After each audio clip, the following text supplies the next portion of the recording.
ସ୍ୱୟଂଚାଳିତ crypto trading ଶୁଣିବାକୁ କେତେ ଭଲ ଲାଗୁଛି ନୁହେଁ? ସହଜରେ ଲାଭ, କିନ୍ତୁ ଯଦି ଟିକେ ବି ଭୁଲ ହୋଇଯାଏ, ସେଇ ସ୍ୱପ୍ନ ଦୁଃସ୍ୱପ୍ନରେ ବଦଳି ଯାଇପାରେ। ତେବେ ଚାଲନ୍ତୁ ଦେଖିବା ଏହି ଚମକ ପଛର ପ୍ରକୃତ ସତ କ'ଣ। କଳ୍ପନା କରନ୍ତୁ ଟିକେ ଗୋଟିଏ ବୁଦ୍ଧିମାନ ଏଆଇ ଯିଏ ଆମ ପାଇଁ ଦିନରାତି କାମ କରୁଛି। କ୍ରିପ୍ଟୋ ବଜାରରେ ଯେତେ ବି ଉଠାପକା ହେଉନା କାହିଁକି, ସେ ଆମ ପାଇଁ ବାସ୍ ଲାଭ ହିଁ ଆଣୁଛି। ଏହାକୁ ହିଁ ତ କୁହାଯାଏ ସେଟ୍ କର ଏବଂ ଭୁଲିଯାଅ ସିଷ୍ଟମର ସ୍ୱପ୍ନ। ହେଲେ ପ୍ରଶ୍ନ ହେଉଛି, ଏ ସ୍ୱପ୍ନ କେତେ ଦୂର ସତ? ଆଚ୍ଛା, ତେବେ ଏମିତି ଗୋଟେ ସ୍ୱପ୍ନକୁ ବଜାରରେ ବିକାଯାଏ କେମିତି? କମ୍ପାନୀମାନେ ଏମିତି କ'ଣ କହନ୍ତି ଯେ ଲୋକେ ସହଜରେ ଏହାର ମୋହରେ ପଡ଼ିଯାଆନ୍ତି? ଆସନ୍ତୁ ଏହାର ମାର୍କେଟିଂ ପଛର ଖେଳଟାକୁ ଟିକେ ବୁଝିବାକୁ ଚେଷ୍ଟା କରିବା। ଦେଖନ୍ତୁ, ମେସେଜ କିଛି ଏମିତି ଆସେ, ଟାଇଟାନ୍ V2 ଇଞ୍ଜିନ୍ ଏକ ଅତ୍ୟନ୍ତ ବିସ୍ଫୋରକ ସେଟଅପ୍ ଚିହ୍ନଟ କରିଛି। ଏଇ ଯେଉଁ ବିସ୍ଫୋରକ ଶବ୍ଦଟା ଅଛି ନା, ଏଇଟା ହିଁ ମନ ଭିତରେ ଗୋଟେ ଜରୁରୀ ପରିସ୍ଥିତି ତିଆରି କରେ। ଲାଗେ ଯେମିତି ହରେ ବାପରେ ଗୋଟେ ବଡ଼ ସୁଯୋଗ ହାତର ଖସି ଯାଉଛି। ହଁ, ତ ଏଇ ମୁହ ପଛରେ କ'ଣ ସବୁ ଅଛି? ଗୋଟେ ଏଆଇ କନଫିଡେନ୍ସ ସ୍କୋର, ସେଇ ବିସ୍ଫୋରକ ସେଟଅପ୍ ଆଉ 24/7 ଟ୍ରେଡିଂର ପ୍ରତିଶ୍ରୁତି।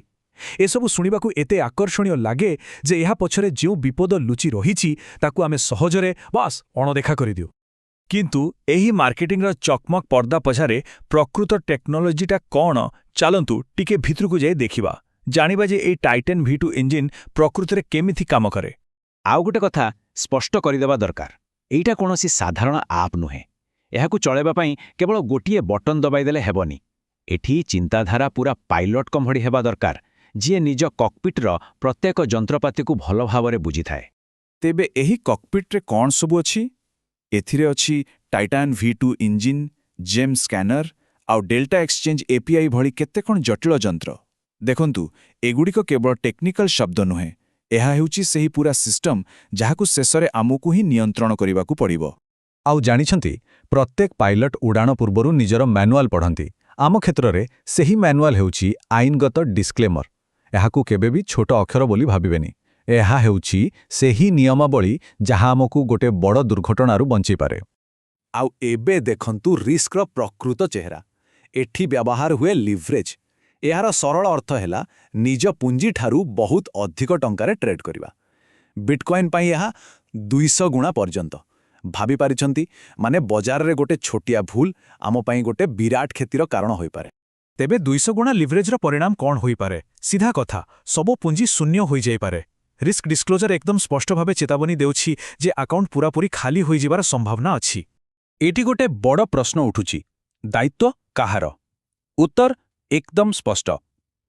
ଏଆଇର କାମ ହେଉଛି ଖାଲି ଡାଟା ଦେବା, କିନ୍ତୁ ଶେଷ ନିଷ୍ପତ୍ତି ନେବା ଆଉ ତାର ଭଲମନ୍ଦ ପରିଣାମ ଭୋଗିବାର ସମ୍ପୂର୍ଣ୍ଣ ଦାୟିତ୍ୱ କେବଳ ଅପରେଟରର, ଅର୍ଥାତ୍ ଆମର। ଆଉ ସେଇ ମ୍ୟାନୁଆଲର ସବୁଠୁ ଗୁରୁତ୍ୱପୂର୍ଣ୍ଣ ଆଉ ଛୋଟ ଲାଇନଟି ହେଉଛି ସମସ୍ତ ଏକ୍ଜିକ୍ୟୁସନ୍ ଅନ୍ତିମ। ଏହାର ଅର୍ଥ ବୁଝିଲେ ତ? ଏଠି କୌଣସି ଅନ୍ଡୁ ବଟନ୍ ନାହିଁ। ଥରେ ଟ୍ରେଡ୍ ହୋଇଗଲା ମାନେ ସେଇଠି କଥା ସରିଲା, ଆଉ ପଛକୁ ଫେରିବାର ବାଟ ନାହିଁ। କିନ୍ତୁ ଗୋଟେ ଏମିତି ଭୁଲ ଅଛି ଯାହା ସବୁକିଛି ଓଲଟାପାଲଟା କରିଦେଇପାରେ। ଏହା ହେଉଛି ସେହି ଗୋଟିଏ ବିନ୍ଦୁ ଯେଉଁଠି ଅଟୋପାଇଲଟ୍ କାମ କରିବା ବନ୍ଦ କରିଦିଏ ଆଉ ବିମାନର ପୁରା ନିୟନ୍ତ୍ରଣ ସିଧା ଆମ ହାତକୁ ଚାଲିଆସେ। ଆଉ ଏବେ ଶୁଣନ୍ତୁ ସେହି ସବୁଠାରୁ ଗୁରୁତ୍ୱପୂର୍ଣ୍ଣ ବୈଧାନିକ ସତର୍କବାଣୀ। ଯଦି ଲଗ୍ ଆଉଟ୍ କରାଯାଏ, ତେବେ ବଟ୍ ଚାଲୁଥିବା ଟ୍ରେଡ୍ ଉପରୁ ନିଜର ନିୟନ୍ତ୍ରଣ ହରାଇବ। ଏହାର ଅର୍ଥ କ'ଣ? ଏହାର ଅର୍ଥ ହେଲା ଅଟୋପାଇଲଟ୍ ବନ୍ଦ। ଏବେ ଆମେ ହିଁ ପାଇଲଟ୍, ଆଉ ସବୁକିଛି ମ୍ୟାନୁଆଲି ସମ୍ଭାଳିବାର ଦାୟିତ୍ୱ ବି ଆମର। ସେଥିପାଇଁ ତ ଉଡ଼ାଣ ଭରିବା ପୂର୍ବରୁ ପ୍ରତ୍ୟେକ ପାଇଲଟ୍କୁ ଗୋଟେ ଅନ୍ତିମ ଚୁକ୍ତି ସ୍ୱାକ୍ଷର କରିବାକୁ ପଡ଼େ। ଆମ କ୍ଷେତ୍ରରେ ତାହା ହେଉଛି ୟୁଜର ଡିକ୍ଲେରେସନ୍। ଏହା ଏକ ପ୍ରକାରର ଘୋଷଣାନାମା ଯେଉଁଠି ଆମେ ସମସ୍ତ ଦାୟିତ୍ୱକୁ ମୁଣ୍ଡପାତି ସ୍ୱୀକାର କରୁ। ତେବେ କେଉଁ କେଉଁ କଥା ପାଇଁ ଆମେ ରାଜି ହେଉଛେ? ଚାଲନ୍ତୁ ଦେଖିବା। ପ୍ରଥମତଃ, ଉଚ୍ଚ ଲିଭରେଜର ବିପଦକୁ ବୁଝିଛୁ। ଦ୍ୱିତୀୟରେ, ଏଆଇ କୌଣସି ଆର୍ଥିକ ପରାମର୍ଶ ନୁହେଁ ବୋଲି ଜାଣିଛୁ। ତୃତୀୟରେ, ପ୍ରତ୍ୟେକ ଟ୍ରେଡ୍ ଅନ୍ତିମ ବୋଲି ମାନୁଛୁ। ଆଉ ସବୁଠାରୁ ଗୁରୁତ୍ୱପୂର୍ଣ୍ଣ କଥା ହେଲା, ଯଦି ଆମେ ଡିସ୍କନେକ୍ଟ ହେଉ, ତେବେ ମ୍ୟାନୁଆଲ ନିୟନ୍ତ୍ରଣର ଦାୟିତ୍ୱ ସମ୍ପୂର୍ଣ୍ଣ ଆମର। ଜାଣନ୍ତି, ଜଣେ ଭଲ ପାଇଲଟ୍ କେବେ ବି ସିଧାସଳଖ ଯୁଦ୍ଧ ବିମାନ ଚଲାଏନି। ସେ ପ୍ରଥମେ ସିମୁଲେଟରରେ ଘଣ୍ଟା ଘଣ୍ଟା ଧରି ଅଭ୍ୟାସ କରେ। ଠିକ୍ ସେହିପରି ଏହି ସିଷ୍ଟମ ମଧ୍ୟ ସେଇ ଏକା ପରାମର୍ଶ ଦିଏ। ପ୍ରକୃତ ଟଙ୍କା ଲଗାଇବା ଆଗରୁ ପେପର ଟ୍ରେଡିଂ ଆକାଉଣ୍ଟରେ ଭଲ ଭାବରେ ଅଭ୍ୟାସ କରନ୍ତୁ। ଏଇଟା କେବଳ ଗୋଟେ ପରାମର୍ଶ ନୁହେଁ, ଏହା ଏକ ଜରୁରୀ ସୁରକ୍ଷା ପଦକ୍ଷେପ।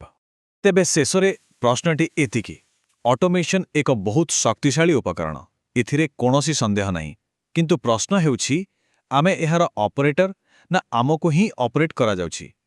ଏହାର ଉତ୍ତର ଆମ ସମସ୍ତଙ୍କୁ ହିଁ ଖୋଜିବାକୁ ପଡ଼ିବ।